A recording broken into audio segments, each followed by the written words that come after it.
Hi, welcome to another Rusty Maths video. In this video, we're going to talk about using the AND rule for probability for independent events. Now, the first thing I want to mention is if you ever have to use the word AND while doing probability, you should use multiplication as your operation, okay? So you multiply. The next thing is independent events. What do we mean by independent events? Well, independent events mean that one event happening doesn't affect the other event happening. So for example, if I put my socks on today, it will not determine whether or not it rains. Okay, so these two events are independent of each other. My socks being on my feet doesn't affect the weather. All right, so that's what they mean when they say they are independent events. So for example, what that basically means now is if I have two events happening, event A and event B, it means that I need to find the probability of event A and multiply that by the probability of event B. So here I've got a fair die. This is the other thing that I probably should mention to you now, that singular, this is a die. If I've got more than one and it's the plural, then I would say dice. So sometimes maths textbooks, sometimes exam questions can be a bit lazy and they will say dice because they want people to start thinking about this tool that you use to play games with. So they wouldn't use the word die, but the singular is a die. Okay, some of them might actually use the word die and you shouldn't get thrown off if that happens. Okay, so here we go.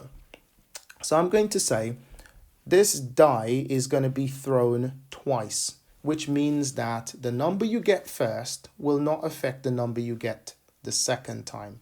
And I want the probability of getting 2 6s. Okay, so I'm going to throw the die twice and I want the probability of getting 2 6s. Now, because this die is fair, it means that, so I'm just going to put fair because it could be a bias die. If it's biased, then it's weighted on one side so that you're more likely to land on a particular number. But this one is going to be fair, which means that the probability of getting any number, which includes a 6, is just going to be 1 out of 6. Okay? Right, so here we go. Probability of getting 2 6s. Well, it means that you need the probability of a 6 on your first throw and the probability of another 6 when you throw the die again.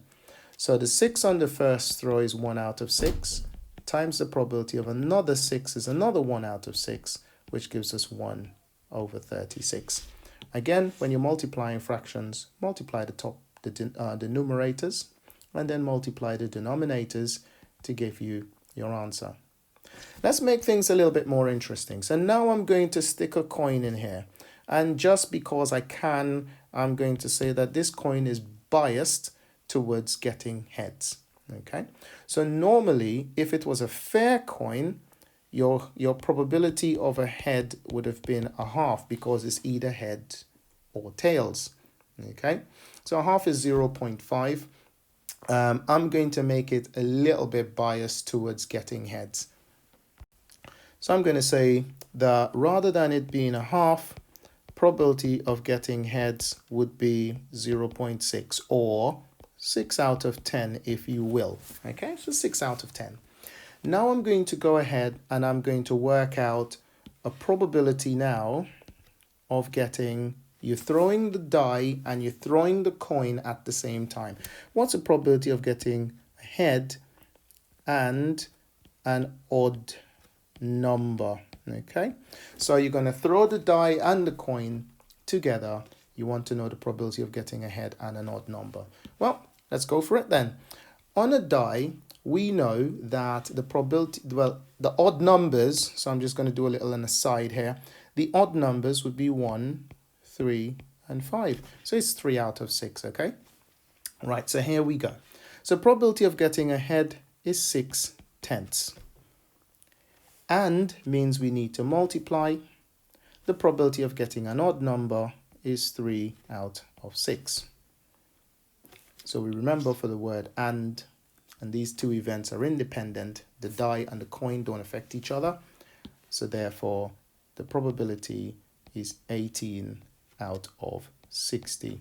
Again, if you want to, you can simplify that by dividing both by 6, I guess, to give you 3/10. Up to you. You don't have to if you don't want to.